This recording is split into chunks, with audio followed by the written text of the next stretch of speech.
All right, at this time, we will call to order the City of Kenai Planning and Zoning Commission meeting for August 28th, 2019. Will you stand for the Pledge of Allegiance? I pledge allegiance to the flag of the United States of America and to the republic for which it stands, one nation, under God, indivisible, with liberty and justice for all. Item A2, roll call, please. Commission Chair Twait, Here. Commissioner Springer, Here. Commissioner Halsted, Here. Commissioner McIntyre, Here. Vice Chair Fikes, Here. Commissioner Askin, Commissioner Greenberg. Here. Mr. Chair, you have a quorum. All right, thank you. Item A3, agenda approval. Vice Chair Fikes. Yes, Chairman Twait, I'd like to make a motion that we amend tonight's agenda to remove item F1, public hearings, and place it on the under new business for discussion. H1. All right, do we have a second? Any objection? All right, so do we need to then approve the agenda as amended then? Yes. Yeah? So looking for a motion for that then. I move that we approve the meeting agenda as amended. All right, do we have a second? Second. Any objection? Seeing none, the agenda is approved as amended. Item A4, consent agenda. Commissioner Askin. I move we approve the consent agenda as presented. All right, and a second? Second. Second, any objection? Seeing none, the consent agenda is approved. Item C, scheduled public comment, we have none. Item D, unscheduled public comment, anyone wishing to come forward and speak to an item not on the agenda? Seeing none, we will move on to item E, consideration of plats, we have none. Item F, public hearings, we now have none. Item G, unfinished business, we have none. Takes us to item H. H1, under new business, will be to discuss resolution PZ 2019-33. And I'll start with staff, I guess. Okay. So in the packet, there was just a memo where I recommended moving this off of the public hearing to be a discussion item under new business. And this reflects that City Council is going to be discussing this ordinance further before it's referred to the Planning and Zoning Commission. And then at your seats, there should be a packet of background materials that went into this ordinance. And so it just covers some of the literature about regulating adult businesses. And I guess I'm going to invite our city attorney, Scott Bloom, to just give a quick review of the information that is in the green packet and just give a little background information on Ordinance 3083, 2019. Thank you, Commissioner Twait. So the reason that we're here, and I'm not sure if Elizabeth explains it, but one of our council members, Councilmember Petty, introduced an ordinance that changes the zoning regulations for adult-oriented businesses. Those include adult bookstores, what we call cabarets, which are like a strip club, adult movie theaters, and that sort of thing. It went to council at the last council meeting. We understood it was going to be referred to Planning and Zoning Commission because it's a zoning code change. It is required to come to Planning and Zoning Commission, but the council decided that they wanted to have one public hearing before deciding whether or not to send it to Planning and Zoning. So that's why we had it set for this meeting, but why it's now not in front of you, because council wanted one extra meeting as the first, which is actually not a bad thing, because I've given each of you one of these big green books, adult businesses. And the reason it is because naked dancing, adult bookstores, adult content is protected under both the federal constitution as well as the state constitution. there was actually a very recent case that came out a couple weeks ago from our Alaska Superior Court. It's the first item in your book. It's Club Sinrock LLC versus the Municipality of Anchorage. And in that case, the Municipality of Anchorage restricted the hours of operations of adult-oriented businesses. And our Alaska Supreme Court said that their restrictions weren't valid because our Alaska Constitution provides greater protection for sexual content and messages than the federal Constitution does. And they said that the Anchorage Assembly had not done an adequate job of providing reasons for the regulation. Specifically, under our Alaska Constitution, in order to regulate adult-oriented businesses, the government body, which in this case is a city, must have a compelling government interest, and the law must be narrowly tailored, which means essentially the least restrictive way to the harm that is perceived. And when you're regulating adult-oriented businesses, what you're really regulating is what's called the secondary effects. So there's been a lot of studies in other communities that have a lot of adult-oriented businesses where they found that adult-oriented businesses have an effect on the neighborhoods, on surrounding businesses, and certainly on what they call sensitive uses like schools, playgrounds, preschools, that sort of thing. So while our Alaska Supreme Court has said that we have to have what they call compelling government interest to regulate them, we can regulate them, but those regulations have to be narrowly tailored. And the court actually gave us some very specific direction. It says the regulations must be evidence-based analysis demonstrating how the restriction is narrowly tailored to meet the specific compelling government interest. This may be satisfied by relying on solid evidence of other communities' experiences or by specific studies presented to the legislature, which in this case is the commission and the council, prior to enactment. The government need not wait for harm to arise before enacting legislation aimed at combating potential harmful secondary effects. The government must demonstrate both that there is evidence of potential harm and that the non-infringing law enforcement techniques are unavailable or ineffective. So what Councilmember Petty's ordinance essentially does is it defines some sensitive uses to include schools, churches, public libraries, public playgrounds, that sort of thing, and expands the existing buffer that's in our code from 500 feet to 1,000 feet around those sensitive uses. So that's what the ordinance does. Currently, adult businesses are allowed in the general commercial zone, the central commercial zone, I believe, as well as the light industrial and heavy industrial zones in the city. So those are the areas in the, that you see the dark brown, the yellow, the orange, and I would call it an off-white color. And what Elizabeth's done on this map is she has provided the buffers from the sensitive uses that we know of in the city. There's also federal law that says that a city cannot prohibit adult-oriented businesses from being able to utilize at least 5% of the available property within the city. So in this case, even with the extended buffers that we have provided, moving from 500 feet to 1,000 feet, I believe we're still over 6% of available land for adult businesses to utilize. Those uses are currently permitted. They're not subject to a conditional use permit, but they're just allowed uses. And that doesn't change in the ordinance. So again, what the ordinance does is it expands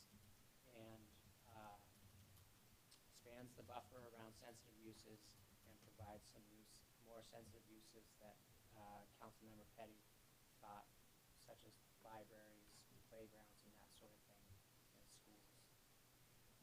So what the court requires, because we don't have experience within our own community of adult-oriented businesses, the court requires us to make decisions, evidence-based decisions, based on studies from other communities. So just really quick, the second item in your packet is one of the landmark U.S. Supreme Court cases, City of Renton versus Playtime Theaters. And this is one of the cases where the U.S. Supreme Court said, look, it's valid that cities have an interest in regulating adult businesses, even though it's constitutionally protected speech, because of the secondary effects. And it identifies some of those secondary effects, such as decreased property values, increased sex trafficking, and others that you can read. This is the case that also says that there has to be 5% of land available. I've also included your next item, a Boston Law Review article entitled Sex But Not the City, Adult Entertainment Zoning in the First Amendment and Residential and Rural Municipalities. I've included this for a couple reasons. One is because it deals with rural communities. And the Law Review article makes an argument that within rural communities like ours, it's very difficult to have 5% of your land available for adult businesses because there's so many residential areas in the city and so much open land that's not really practical to use for commercial spaces. We're not up against that right now, but if we decided to reduce the available land by more than 5%, for example, a lot of municipalities include a buffer from adult-oriented business to residential uses. We haven't done that, but if we were going to do that, we'd probably lose our 5%, and this article makes an argument as to why that 5% shouldn't be applied to a community like ours. It also kind of gives a brief overview of some of the secondary effects and the struggles with zoning and adult-oriented businesses. I don't expect you guys to read, the 1,000 pages I put in here word for word, but like this Law Review article, the first 5 or 6 pages provide a really good intro to the problems of land use in rural communities with adult-oriented businesses. And again, the court is requiring that at least our council, because we don't have experience, base their decisions on these studies of other communities that have been included in here. The next item is adult entertainment zoning and licensing committee report to the city of, it's actually Mount Vernon. And again, there's some really good, it summarizes all the studies. Again, I'm not expecting you to read every page, but if you read, the introduction, it talks about what this community did. They formed a subcommittee to study adult businesses. They identified secondary effects of adult-oriented businesses, and they identified the sensitive uses that adult businesses should be buffered from.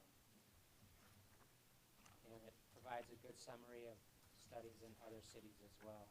Finally, the last item is entitled Everything You Always Wanted to Know About Regulating Sex Businesses. And this, again, I don't expect you to read everything, but it provides a good summary and references to studies.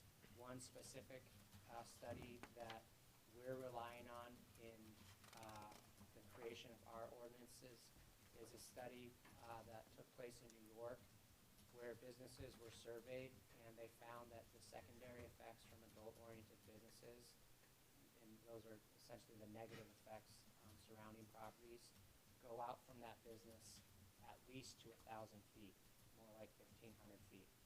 And so that's what we're relying on to establish what Councilmember Petty is relying on, is that study in New York to establish a 1,000-foot buffer instead of a 500-foot buffer. When you take a look at our code, if you choose to, on adult-oriented businesses, it's pretty detailed, and I'll have to say it's pretty outdated. There's probably some more fixes that we'd like to put in it, but when Councilmember Petty looked at our code, where adult-oriented businesses could be in our city, she wanted us to sort of take this first step and then maybe a second step in addressing other issues in that code later. One question that I got that I'll share with you is, well, how about like if one of our local bars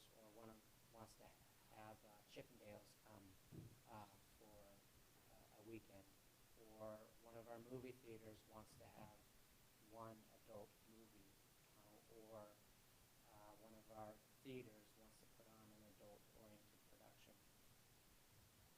Matt Nuska-Susitna, I'm sorry, Matt Nuska-Susitna, I think it was, Matt Nuska-Susitna Borough has the exact same code language that we did. I imagine that when ours was enacted about 20 years ago, we either copied it verbatim from what they had, or many municipalities utilized the same sort of form code language. And there's actually an unpublished case from a superior court that was appealed from the district court about a bar in the Mat-Su. They had a Chippendale show. The Mat-Su borough said, you can't do this, we prohibit adult-oriented businesses.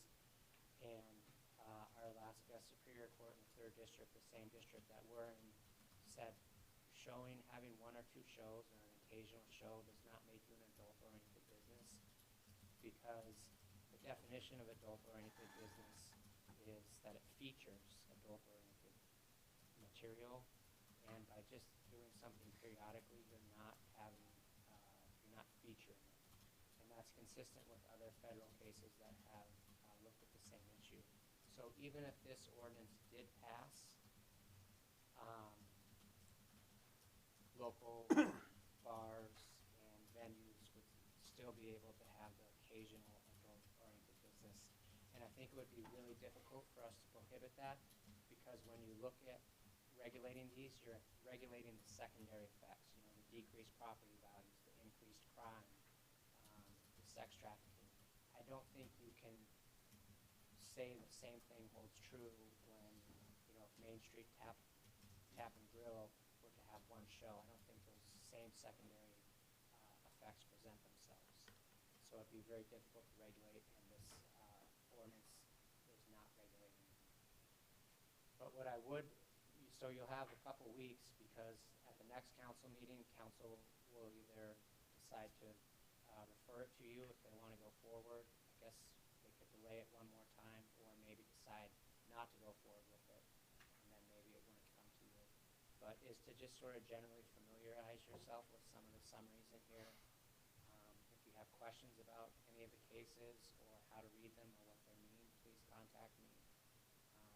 I know there's a lot here, but again, there's pretty good summaries in all the material. And if you have any questions, it'll come to you. You'll get your bite at the apple in, I guess, about a month, 3 weeks. This will come to you for a recommendation. Because it is a change to our zoning code, it is legally required that the Planning and Zoning Commission make a recommendation to our city council. Do you want to take any questions now, or do you want to? I'm happy to. Okay. I got a couple that I was going to interrupt you for. So you said we're at roughly 6% is how it works out of land available. What if some of that land becomes used for something else, and all of a sudden we change that threshold? Or can we deny other businesses based on we got to keep 5%, or how does that work? No, the court says that adult businesses have to sit similarly situated to other businesses in a competitive market, and it's up to them to purchase or make space available. Even if there's not like utilities and that sort of thing, they have to face the same development impediments that other businesses would have to go into business. Okay. So unless we change the zoning, which reduced the available space, regardless of whether it required them to spend $1 million on a quarter-acre lot, we would be fine. Okay. And then, and in regards to this periodically having an event there, is that defined, or is that once a month, or how does, there's got to be a point where you could push that too far. What, do we know, is there anything defined, or is that? I don't know anything defined, so the cases that I looked at was the one-time event at this bar, Chippendale show. I also looked at a federal case law where it was out of Arizona. There was they called it a Pornotopia convention in this city, and one of the regular movie theaters for the weekend was showing adult productions, and the court said that's fine too. I think what you would have to look at is if it became frequent enough that we started to notice the impacts from the negative, the secondary effects. Anybody else? Yeah. Mr. McIntyre? So, just so I understand correctly, are you saying that on this map, the dark areas, the yellow, the white, off-white there, and the orangish, those are areas that would be open to businesses? Those are the All of 4 those. zoning districts that are open to businesses, but they still have to be, even now, at least 500 feet away from a school or church, and under the proposed ordinance from Councilmember Petty, 1,000 feet away from a school, a church, a playground, a public library. Okay, so since there are churches and playgrounds and stuff near some of these, do we have a map that shows how that shrinks this? So what Elizabeth has done in this map is these peak areas show the buffers around, so any of these around sensitive uses like churches, see this colored area? Kinda. Okay, so it's showing that, even though these zones are available, you still couldn't locate a business there because of their proximity to, what we call the sensitive uses. So really, if you look at this parcel is available, maybe part of that parcel, all this is available, some of this might be available, and, part of that, these parcels is available.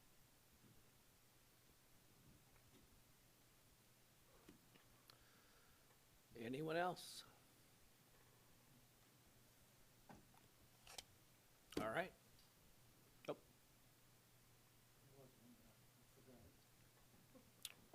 And I'll come back, when this comes before you, and if you guys read any of this material or have questions. It really does come to you for a recommendation, so if you have recommended changes to the ordinance based on what you've read in here, based on studies from other communities, we can talk about those at the next meeting. How do you come up with the percentage? Is that number of available lots, or is that like an acreage based? I believe we did acreage of the entire city versus available acreage, because we can never plan on, future subdivisions or that type of thing. Yeah, did you guys ever make turn your mic on. And did you take into consideration the wetland areas and stuff like that? Were those part of the available acreage? No, we did not take that into consideration because they're similarly available for adult businesses, the same as they're available for all other businesses. Okay. Mr. McIntyre? One of the questions I did have after reading that Boston article was, so it's kind of, sort of related to it, I guess, is that what are the restrictions right now on our, what are the zones around our marijuana shops? Is that 500 feet or 1,000? Is it 1,000? It's 500. Because the last, at least for retail, I know for sure offhand, because the last one we had, it was very close to the 500-foot buffer.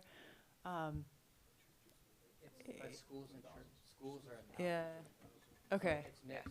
But why I can tell you that this is a very different analysis is because while the consumption of marijuana in your home is constitutionally protected under our state constitution, the sale and commercial sale, commercial manufacturing, and commercial growing is not constitutionally protected. So when courts review our regulations on regulating the commercial marijuana industry, they're not looking nearly as hard as they are on our regulation of adult businesses, which is a constitutionally protected activity.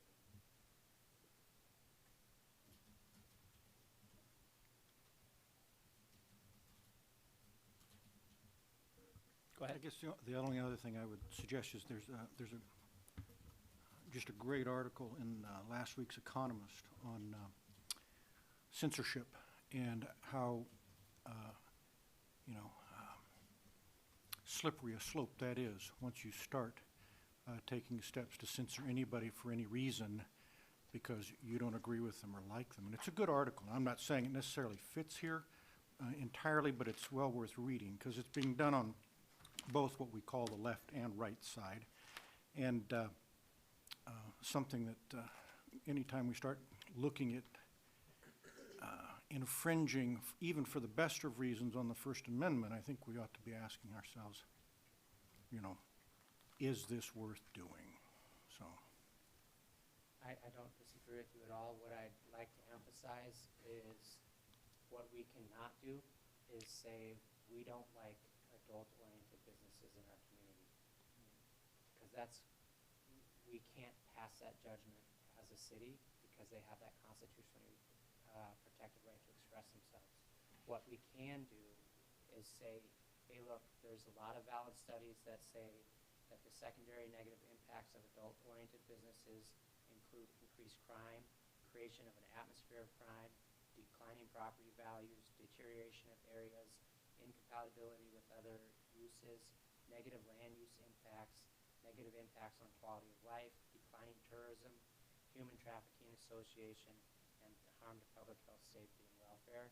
And so what we can say is, hey, look, we're not telling these people they can't express themselves in the way that they choose. What we're saying is we want to protect the rest of the community from some of the effects outside of the establishment that have been studied and shown to be true. And whether you agree with that or not, that's up to you. And, if you don't think that the studies are well done or didn't consider this or that, that's certainly something that can affect any decision you may make. All right, one last shot. Anybody else? We will see it again. All right, thank you. Okay, now we will be ready to rock and roll here. Item I, under pending items, we have none, takes us to J, reports. J1, City Council, Councilman Malloy. Thank you, Mr. Chair Twait. We did have this ordinance number 30832019 that you just was just a discussion item for you, introduced at our council meeting of August 21st. A principal reason that the council decided not to refer this to you right away for this meeting was this packet of information, which several of us on the council, including myself, hadn't done our due diligence and hadn't, worked our way through the material because we had just received it a few days in advance of our meeting, just like you would have received it a few days in advance of this if you had a public hearing tonight, which isn't really fair to the process or to you as commissioners, because as the city attorney was pointing out, it's the courts look at it, scrutinize it very closely because of the constitutional right to free speech, and so there's an evidence-based process to go through in determining what to do with the ordinance. So that's a principal reason that it wasn't referred to you right away. It'll be on our agenda for our next meeting, September 9, at which time we will have had the opportunity to work through all the material and have questions and a discussion and a public hearing. And then, as the city attorney indicated, the ordinance is going to go forward to which makes two changes to the existing code, really, which is extending the buffer distance and adding some sensitive uses. Then we would be sending it to the commission. So then it would come onto your agenda. Also, at that meeting, I reported to the council on your previous meeting, as I always do, but also specifically reported your action on resolution number PZ 201929, which recommended a code amendment for hours of operation for commercial marijuana establishments. And didn't get on the agenda for that meeting because of the, the squish in time between our meetings.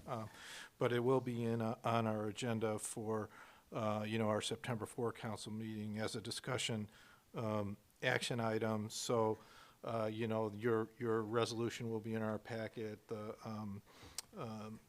city planner's memo on what she found out about hours of operation,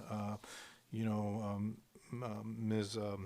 Willis's letter of opposition, and maybe some minutes from your meeting that where Mr. Isaacs made some comments, as you recall. And then there'll be a discussion, and there'll be some kind of decision by council regarding that recommendation. And then we also had before us ordinance number 30722019. This is the ordinance that was renaming, repealing, and reenacting code on disposition of city lands that you had recommended to the city council. And we scheduled a work session on that for the city council for September 3rd at 6 p.m. So that we could have our get into it and have our discussion and everything. And then it'll be on an agenda following that meeting. I'm not sure which one. Again, that's right before the 4th meeting. If it's not on that meeting, it'll be on the meeting after.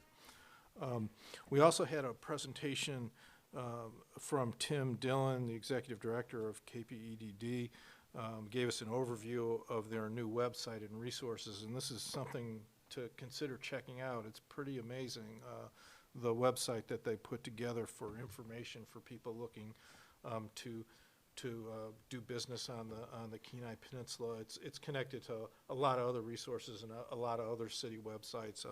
One thing he said, for example, is that the CEO at Central Peninsula Hospital thought it would be a great use of it would be a great recruiting tool for trying to recruit physicians to come to the peninsula. So that's something to check out.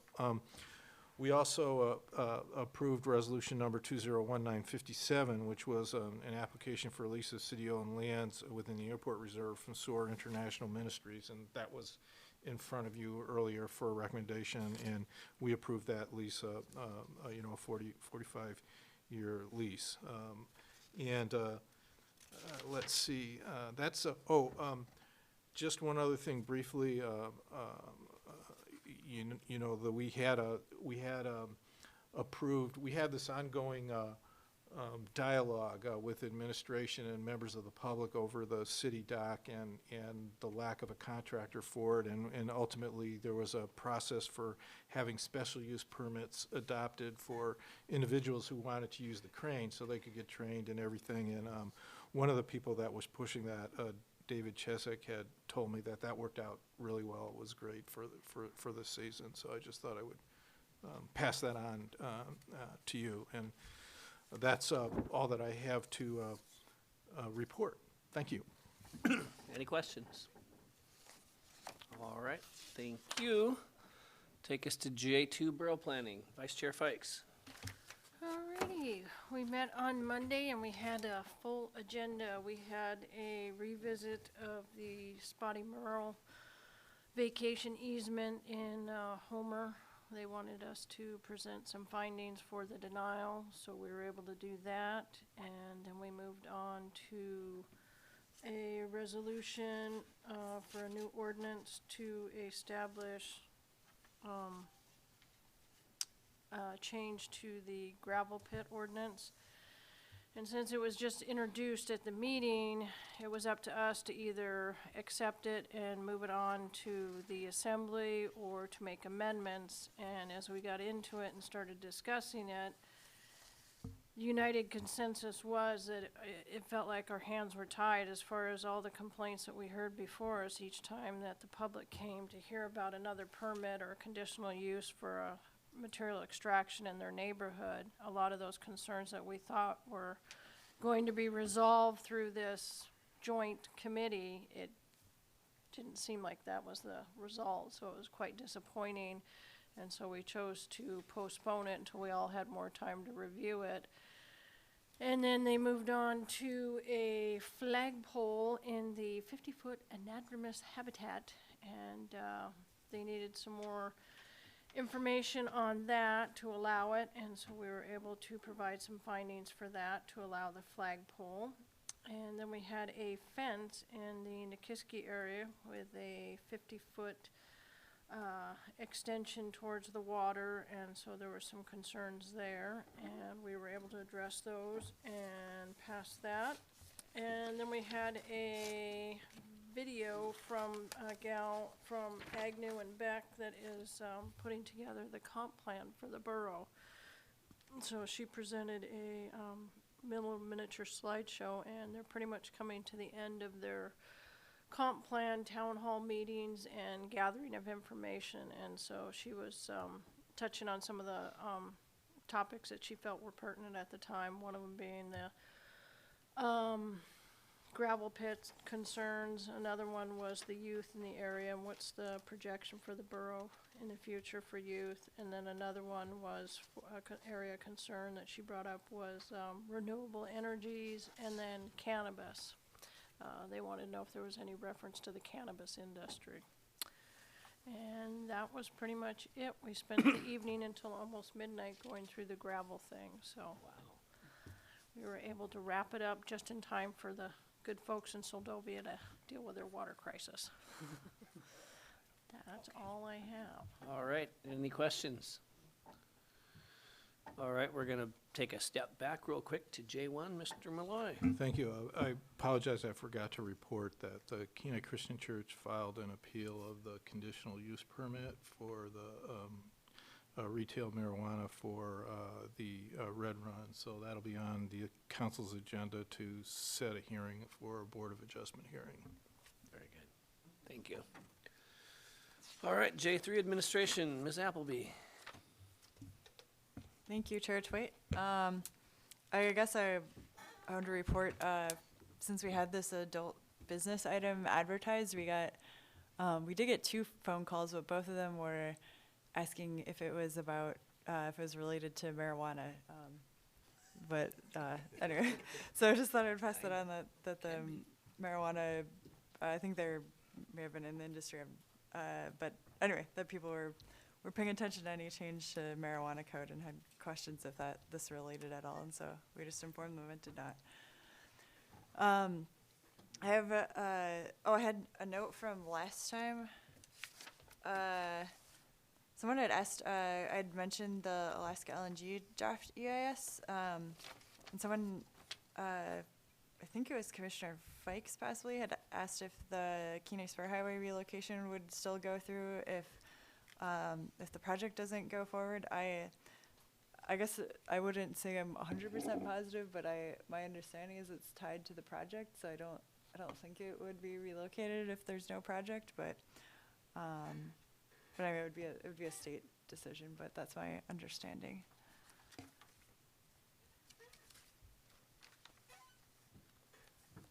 And then I also wanted to say for the adult businesses where Jamie was navigating online, so there's no links under P&Z yet, since it's not an agenda item, but you can go to the city council meeting if you want to see these online. You could even, and you could even, if you go to the August 21st city council meeting, you could click on the materials related to that ordinance, and you could even pull them into iAnnotate if you download the PDF and make notes. So this heads up that if you want a digital version of the green packet, that you can go to the city council event and look at that ordinance. And then I just wanted to bring up gravel pits, because we've been having at least three of the pits we've gotten some sort of complaint, and I don't think it's really related to the gravel pits per se. I think there's just increased activity with the construction on Beaver Loop Road and the Kenai Spur Highway that I think they've been more active perhaps than in years past. I think all of the complaints we've gotten have been resolved, but we do have a final draft of a letter that we'll be mailing out in the next few days or a week or so, So it'll be telling all of the every person who has a surface extraction permit within the city. So it could even be one where their permit is still technically valid, but they're just doing reclamation and they report that to us every year. So it's just a notice that we're conducting an annual inspection, and it would just be to go over the conditions of their permit and then anything else in code that we would want them to know, and just so we get an in-person eye as well on all of the gravel pits. So we're hoping that we would wrap that up by October, and that would just be part of the annual report for conditional use permits. I think last year I remember I made a map that just showed where all of them are, but anyway, I'd want to somehow give an annual summary, but just heads up for gravel pits that had been happening. Those are the main points I wanted to touch on.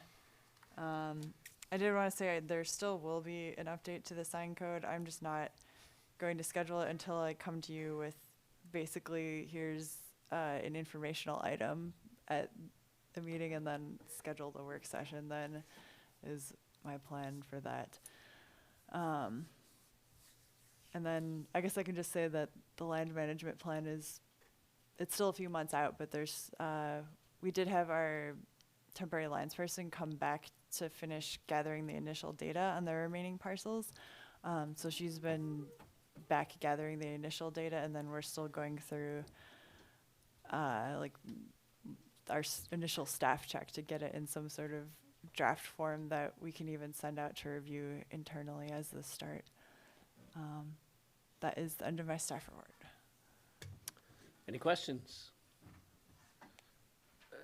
Are the complaints mostly hours of operation on the gravel pits? Is that basically it, or is there other items? No, I can give a roundup of them. So one was dust. That was for the one off of Childs Avenue. That one, it was Big Mike's, and it was transferred. It sounded like BGMC. I think it was a transfer we had before us, where the person was basically transferring it to another company he owns. That one was just for dust, and there is a condition that they were required to have dust control measures, so they fixed that. Another one, there was a complaint from the neighbor, the most recent one we had, the really old one that was a transfer. They were concerned about extraction too close to Cone Avenue. So that one, remember, the buffers were breached, but they still were to keep, they still had to follow current city code and not extend the breaching. So that one, from what I've seen, it looks like they have also fixed that. So they're allowed to pile materials, but they move their machinery farther back away from Cone Road. And then the neighbor did also, there's one noise complaint. He said they're running their backup beepers early in the morning. And so I did tell the operator about that, if they could silence those or somehow not run them as early as they have been. I guess I will say the neighbor said he is going to be out of town for the next few weeks, so I did tell them that, because it's really one neighbor for this pit. But that was another complaint for that one. And then the other one ended up actually being handled by Fish and Game. That one was Peninsula Commercial Ventures. So they had expanded some of their extraction, but it was actually a parcel that they were already extracting on. There actually were there were a few salmon that were starting to come up, that's like a huge federal no-no. Like, that would shut them down if they didn't fix that. So they put in a barrier, and then Fish and Game. I went out there with Fish and Game once, and someone from DEC was also with the Fish and Game person once. They had traps set up to like make sure no salmon were getting across, so there was no anadromous violation in place. And so that one has also been remedied, but that was a Fish and Game one, and yeah, so that's probably the biggest one that has come across. But again, all these were on. I don't think there's any. I don't know if there's any action that the city could have taken to prevent any of these, because a lot of them were existing permits.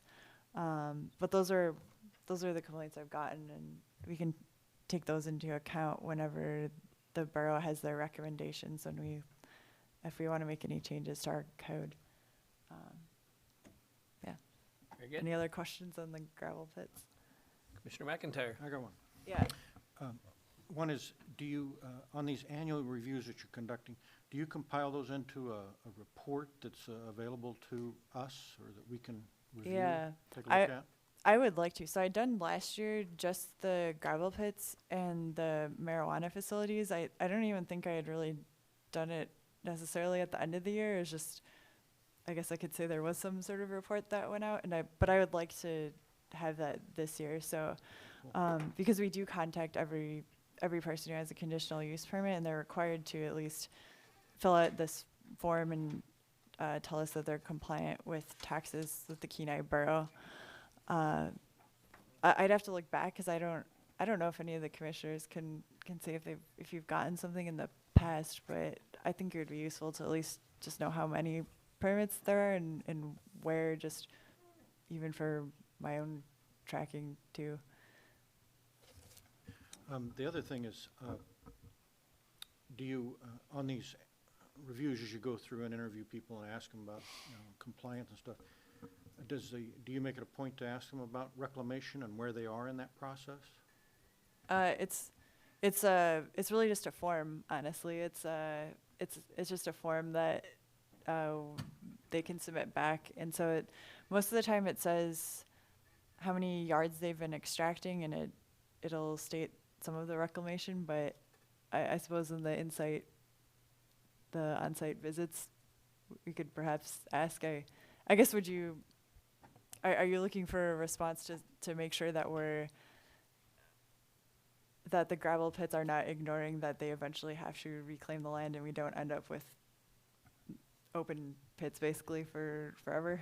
That's exactly what I'm looking for. And also that we're putting them on notice that this is going to be something you're going to be asked regularly, and we expect follow-through. All right, anything else?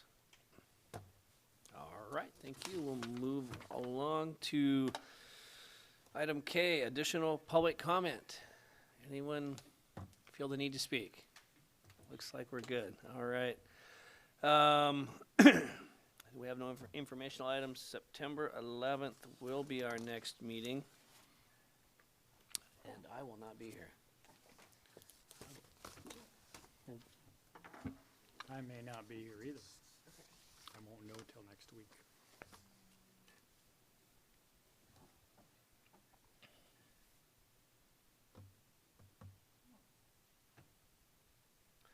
All right, everybody else plans on attending. That's wonderful.